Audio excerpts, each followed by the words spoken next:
Assalamu alaikum wa rahmatullahi wa barakatuh. Today's message goes to all brothers and of course including my ulamas who are having more than one wife in a polygamous life. Indeed, this is the sunnah of Muhammadin sallallahu alayhi wasallam. Indeed, Allah subhanahu wa ta'ala has permitted it in the Quran. But do not forget that Allah subhanahu wa ta'ala did not permit it without a condition.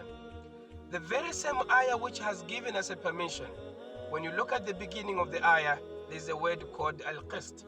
And as you are going down the same ayah, there's a word which is known as al-adl. Even though these two words might seem or might sound different, but they're conveying the same message. And that is the message of justice between the women.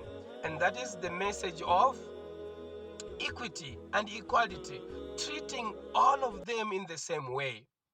And that is what most men are lacking. And because we are lacking that quality, women of today do not want to hear anything about polygamy.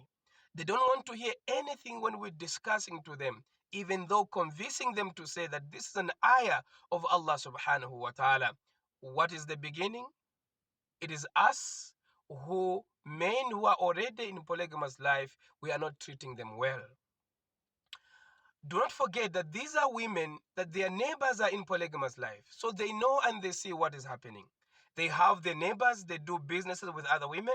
They also at work, they work with the women who are in polygamous life. So they're told what they are going through. Do not forget that some of these women are the women who were born in a polygamous life. They know how it was and how it is in the family of polygamy, and they don't like it. And that is because we are giving the bad name to the polygamous life because of how we are treating injustices that we are showing to our women. Dear friends, don't forget that you promised Allah subhanahu wa ta'ala in the very same ayah because of the condition which Allah subhanahu wa ta'ala put. And if you went through and took the second wife, it means you promised Allah that Allah, I will do justice between them. I'll do equality between them. Remember that each and every promise that you promise a person or you promise Allah subhanahu wa ta'ala, Allah subhanahu wa ta'ala is going to ask you on the day of Qiyamah. Dear friends and brothers, do not lean on only one side, but try to be just.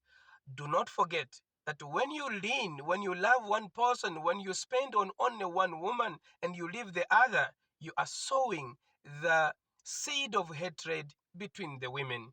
Don't forget that Yusuf alayhi salam was thrown into the well by his brothers because Yaqub alayhi salam showed more love to Yusuf alayhi salam. Wassalamu alaikum wa rahmatullahi wa barakatuhu.